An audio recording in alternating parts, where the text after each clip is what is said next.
Welcome to the Turtle Tracks podcast. This is your host, Brian VanHooker, and I am here with two guys from Frothy Beard Brewing Company in Charleston, South Carolina. It's Michael Biondi, the owner and founder, as well as Chris Miller, the in-house artist and social media manager for the company. These guys are doing a few beers that the audience here might appreciate. At least I certainly do. So, guys, thanks so much for joining me. I really appreciate it. Yeah, thanks for having us. Yeah, thank you. It's a year in the making now. Yeah, we've been talking for a while about this.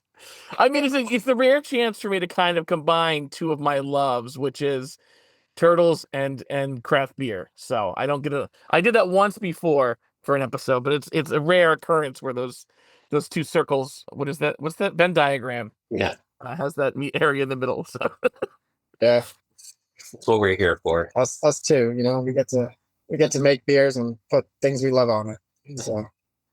I guess to start, tell me about the history of Frothy Beard Brewing Company, and when you guys started, a little bit of your history, please. Sure. In 2013 is when we officially opened in North Charleston, South Carolina. Back then, craft beer was just kind of in its infancy. We were the 10th in the state, the 5th in the Charleston area, and somewhere around like 1,800 in the country. And a lot has grown since then. We've definitely grown a lot with the industry. There's three of us who started this, myself, my buddy Joey, and my buddy Steve. And we had a real passion for brewing beer at home, and we saw an opportunity to do something for ourselves, to try something new that was kind of a new market. And we decided, we're going to grab all of our homebrew equipment and throw it in a tiny little warehouse that was actually pretty close to Chris's house where he lived. And, and go for it. Took us a while, it took us some investors to get to where we are today. And, it's been a fun ride, and definitely gone through a lot, but one of our biggest influences of what we did with our beers and everything has always been a little bit of 80s and 90s pop culture, what we grew up with, what we love. And, as we've also aged a little bit, some other cool things have come along that we've also thrown in there, but always try to have fun pop culture in our references and our beer names and our labels and our designs. And I think it was 2021 you came on board. Yeah, I did some part-time work a little before then, but 2021 is when I started full-time.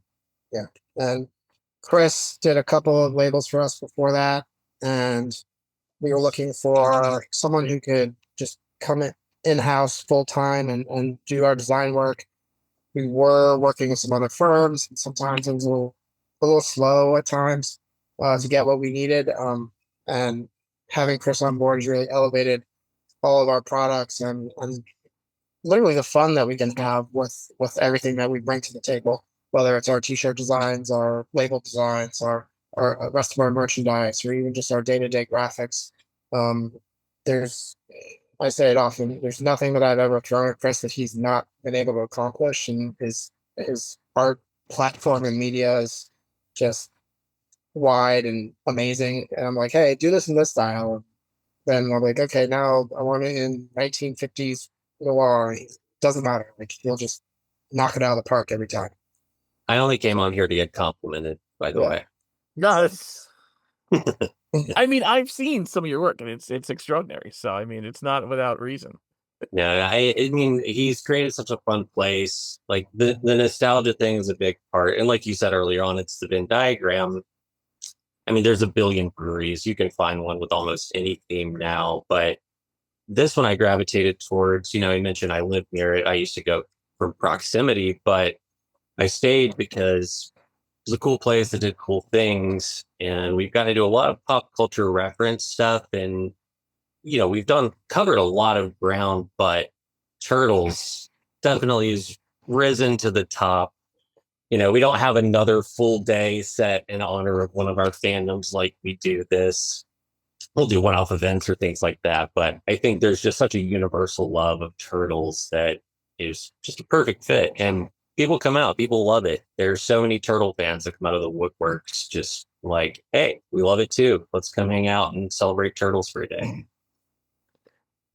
The tell me about the current promotion. We'll go back to a little bit more of the history in a minute, but tell me about the current promotion going on. That's turtle inspired. Let's call it. Every year we try to capture a beer or a series of beers that pays homage to what we love about the turtles. Some years it's different characters. Sometimes we try to match the beer with the character. This year we did one beer, a nice session IPA, and we're calling it Shadow Sessions. And Chris has designed four great labels, kind of collector pieces, honestly, like to really showcase just each of the individuals in the four. And then it'll have a little bit of merchandise to accompany it, some t-shirts and some other stuff, or that we call it's always our TMNT day every year, where we kind of just celebrate everything we just saw. What day is that? That'll be June 20th. Okay. How did you guys pick that day? Is there a significance? It's supposed to be June 13th, but we didn't get our glassware in time, so we push it. It's a flexible holiday. It's like President's Day. It's fine. Just whatever sort of it falls around there. When everything's ready, you're ready to go. Yeah, for a while, our anniversary's in March. So originally it was like an anniversary party that we would theme for turtles. But then it became its own thing, so it deserved its own day. So it's kind of staggered. I do think June might be Turtles anniversary month or close to. I don't know. I feel like when they did the 40th, I'm like, oh, our Turtles Day was like a week off from the anniversary. But I don't know. I could be completely wrong on that. But no big turtle significance. Just fun summer. Come out, hang out. Let's talk turtles. Yeah, we've Is it had a lot of different kind of beer? Yeah, every year it's been different beers. The original 4 that we did in 2020 was the first time that we were supposed to release the original 4. We redid those 2 other times. We redid the original 4 again in 2021, and then again in 2024, I think. Yeah. Originally we did 2 IPAs and 2 sours, and part of it was trying to match the color to the bandana. Oh wow, goodness. So yeah, and which wasn't that hard for 3 of them. Mikey, your beer color, you're golden there. Raph, you got some cherry, you're red, that's fine. Donnie had some blackberry, plum, all kind of naturally colored.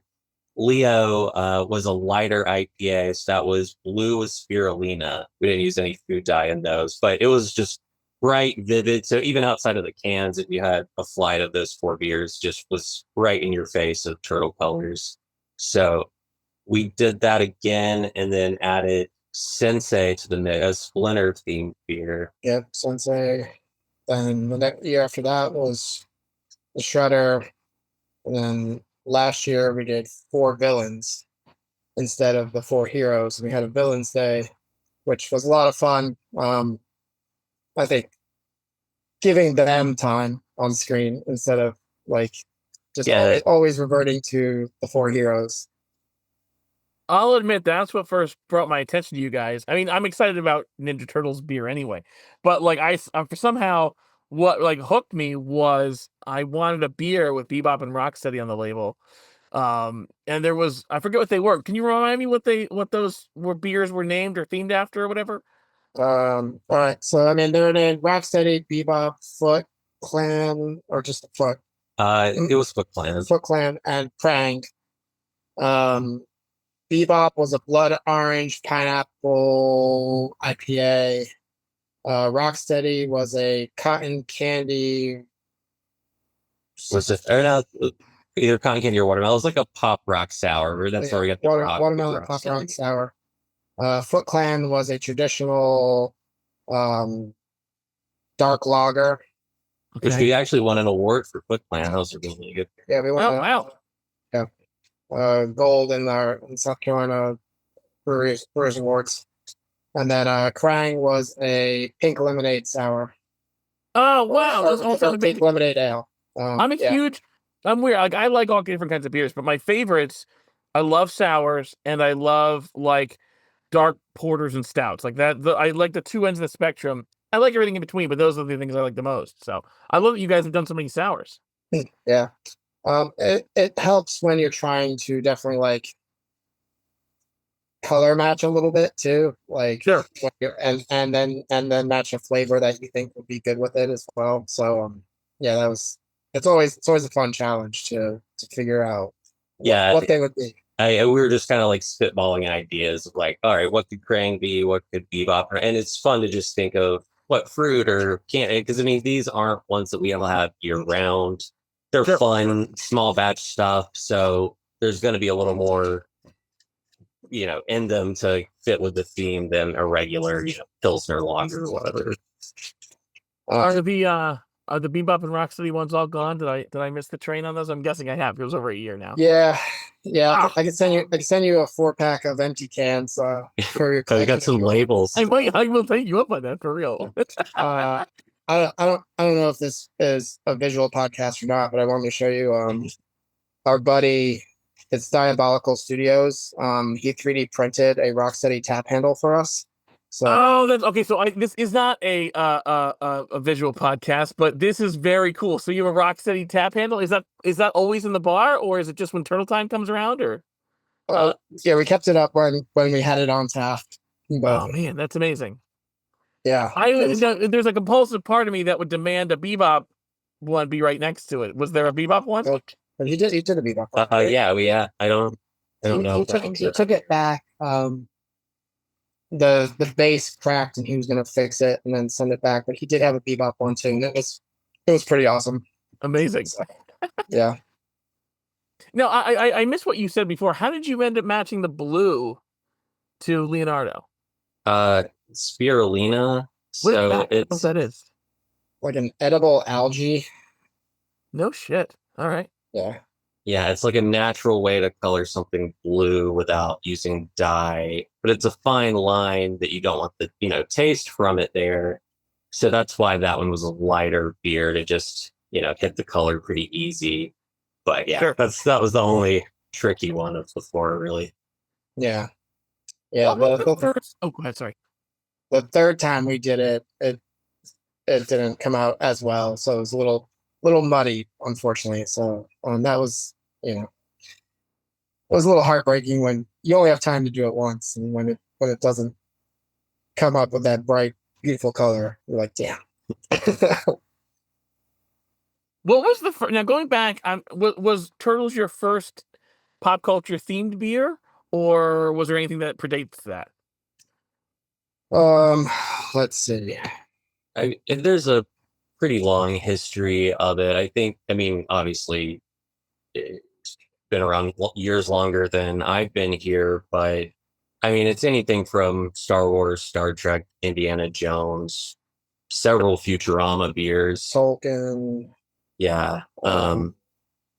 Even we had a Maltese Falcon from an old movie. So oh no, of course, yeah, no, I love that movie. Yeah, it is fun when you hit a theme and kind of find a fan base from it. We did a Mystery Science Theater themed beer one time, and a lot of the people from the show were really stoked and said some nice things about it.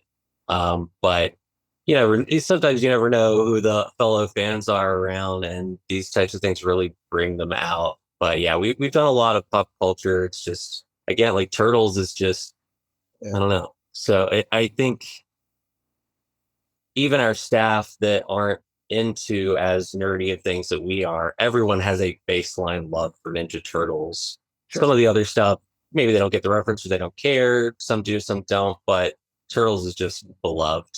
Everyone comes out for it. It's we don't do 4 beers for anything else. Those Jurassic Park. Jurassic Park. I think Jurassic Park for Universal too. That's that. Sure.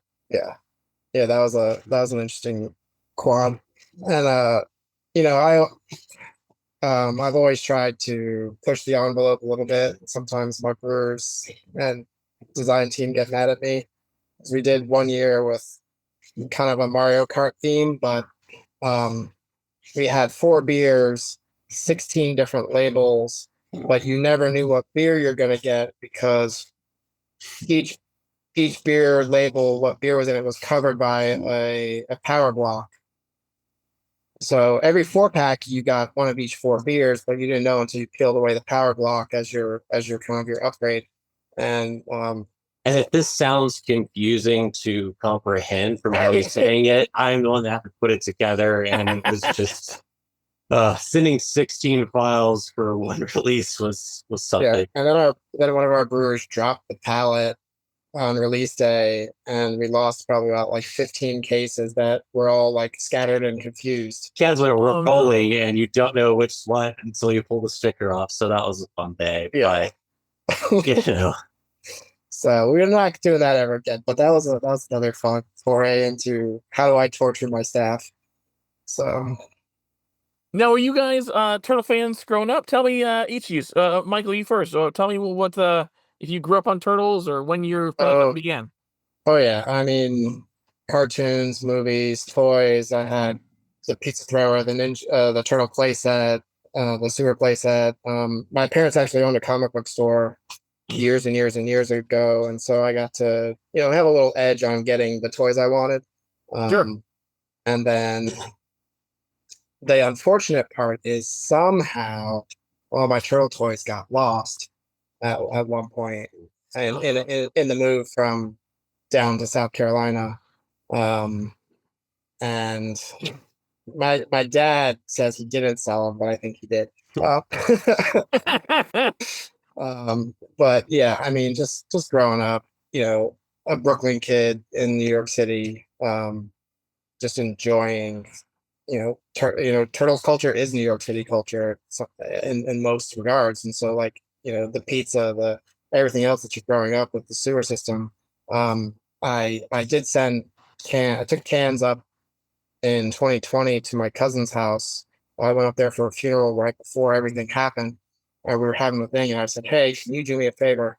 I need you to take these cans, and I need you to go find the NYC sewer cap, and I need you to take pictures with it." And he did a great job, like smoke coming out of it and all. Nice. Like it was amazing to have those images for our release that year. But it was just, I couldn't not be an Ninja Turtle kid, born in the 80s, like that's what was on every Saturday morning. So, and Monday through Thursday and Friday afternoons, get home, jump on the couch, no DVR, can't miss it. So, Whereabouts in Brooklyn did you grow up? Bensonhurst. Oh, okay. I used to live in Bay Ridge So, for about 4 years there, but I grew up upstate, but I mean yeah, I mean the turtles are like synonymous with New York, so that makes a lot of sense. yeah. Chris, what about you? Were you a turtle fan growing up? yeah, absolutely. I mean, it's hit at just the right age with all the waves of toys, the shows, the games. I just ate it up. And Turtles is pretty evergreen in its iterations. Like it just steadily comes out. So it's something where your fandom just never fades. There's just always something new and exciting.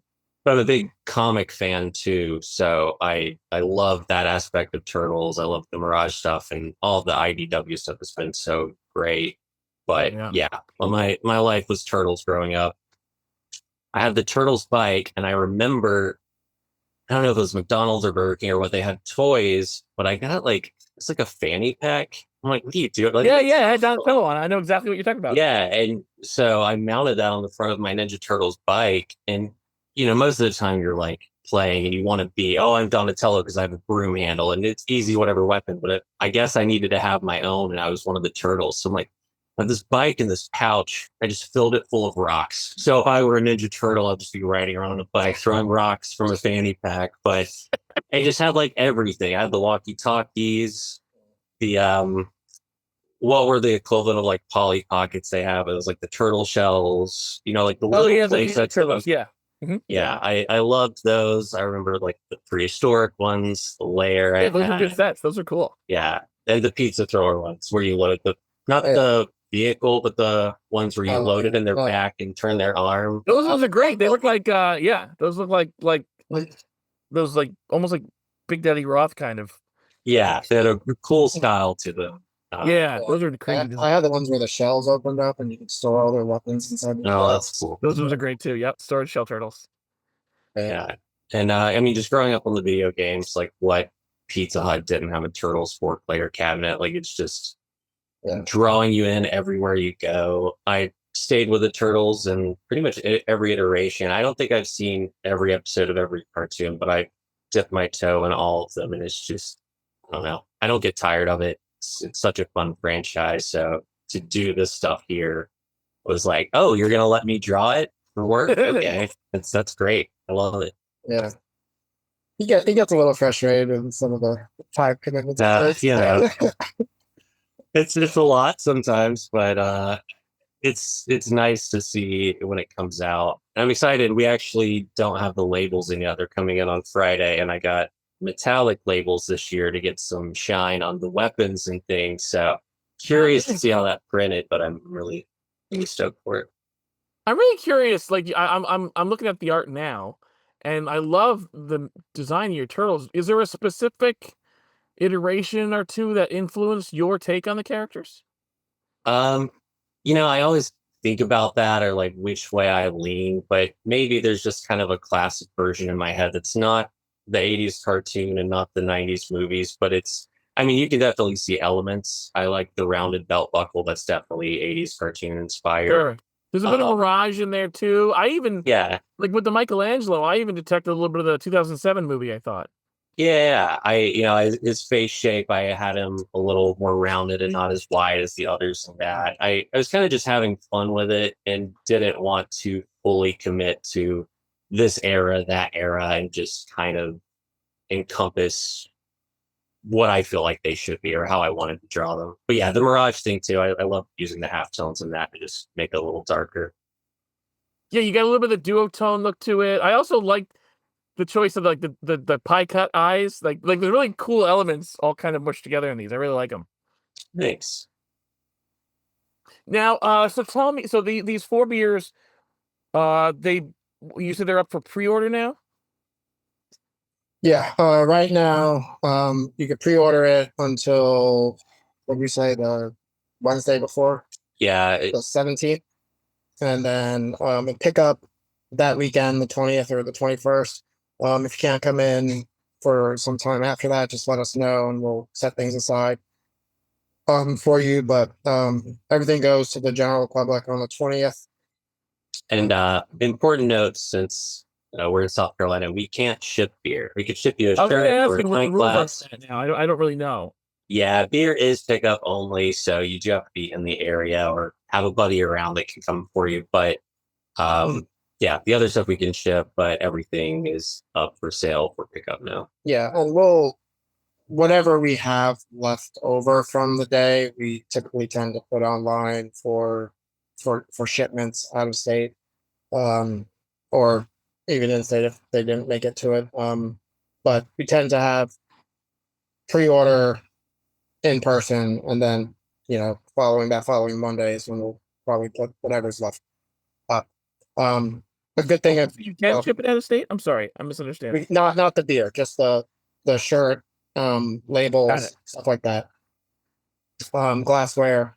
One thing that we've taken on this year is a little bit of do-it-yourself. We're working on our own t-shirt press, and so things have come a long way in that realm. So it's kind of fun that we can make things to order now.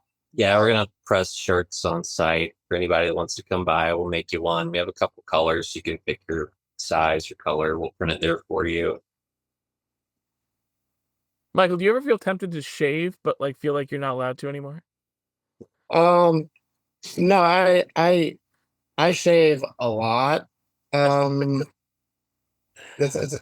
always asks, "Oh, you need to have a beard," or they'll see my AGM Brian and his beard's down to his belly, and they're like, why aren't your beard as big as his? I'm like, well, usually like a lot of times I'll like get into a character for a lot of our events. We did a Stranger Things event, and I was Steve, so I shaved my beard completely off and went, full skin, I guess, is naked. Sure. And it just depends on what I'm doing. Yeah, I I always have one, but it comes and goes depending on what events are happening. So, if we're ever Wolverine, I'll pull the chops in. So, Sure. Tell me, where do we find you guys? Is Instagram? I mean, I follow you guys on Instagram, but what's the address there? Frothy Beard Brewing, And then I'm guessing you have a website. What's the website? frothybeard.com. Cool. Yeah. Yeah, it links to our online store, our events, Facebook, Frothy Beard Brewing as well, I think. Yeah. Yeah. Just the usual places to find us. Cool. All right. Well, I mean, my last question for both of you is, who's your favorite turtle and why? Chris? I am a Mikey guy. And actually, just a quick little, if you see the pint glasses that I did 2 years ago, I did kind of a side-scrolling pixel design for them where I had health bars. It wasn't after a specific game, but I put most to least health in order of my favorite turtles. So if you really want to know how I rank all four, you can do some digging and find out. But I don't want to make anybody mad, so I'll just say my favorite is Mikey. He's fun. He's the party guy. Sure. But Turtles has this great sincerity to it. If you're past the barrier of a 3-adjective name, you're stepping in the door, suspending your disbelief. I love Turtles for the goofy campiness and the dark, gritty seriousness. And I think Mikey encompasses that. He's got, he's the heart and kind of the jokiness of the Turtles, but as we all know, with some stories, he's very dark and gritty and intense. And I just love him, love the guy. And my middle name's Michael, so that always helped growing up. Michael, what about you? Well, I mean, You can't take mine. I know. Now, what am I going to follow up? How about I ask Chris a question? Chris, who would you pick for me, knowing my personality? Well, you do run this business, so Leo kind of just falls in naturally. But do you have the temper of wrath? Yeah. Oh, Yeah, I mean, that's Johnny least. well, I mean, I was a scientist for a while. Oh, no. All right. So, Yeah, he was an entomologist. I take that back. yeah. Oh, really? Wow. Johnny. Wait. So how did you get from that to beer? Yeah. Is that the bug one? Everyone does. Well, Is that the bug one or is that the illness one? that's the bug one. Yeah. Okay. I did a water quality and stream management in my grad school work, and that's Steve and Joey, my two business partners. Joey lived in Asheville, and he introduced us to craft beer. And so, being on a grad school budget, and trying to drink craft beer, it was cheaper for us to make it. So me and Steve bought the kit, and we were like, "Oh, this is fun. We could make 40 beers for $40, or we could go to the bar and buy 40 beers for like $200." And so, we had to have a little bit of patience every time we were wanting to drink our beer, but we drank cheap beer in between that. But then I've worked at Smithsonian for 2 years in DC, and that's when we decided to open up the business down here back in South Carolina, and moved back, and it's been frothy ever since. Cool. But yeah, I don't know. I mean, I find myself more feeling wrath, the wrath of wrath these days, I would say. Sure. And understanding society's pressure on. So, yeah, that's he's my favorite at the moment. But I mean, Chris let me borrow all like the last Ronin series, and obviously, don't want to spoil it for anybody that hasn't read it yet. But We got a nice comment from Ben Bishop on our post today. he did, yeah. That was pretty cool. But that iteration of that turtle, who I'm sure most people. I mean, it's been read years now. It's fine. Yeah, it's my. Yeah. It's been literally years now. The secret Oh, yeah. house. It's fine. You never know. But that iteration of Mikey is speaks to me a little bit more than I'd say the cartoony jokey one, even though I am a little goofball a lot of times. So Well, guys, it was a pleasure talking to you. I wish I'm in New York, so I wish I lived a lot closer there. But for those turtle fans who are listening to this down south, head to Frothy Beard and enjoy the Turtle Day. I envy you for this. Anyway, guys, thank you so much for this. I appreciate your time. Thank you for having us. Take care. See ya.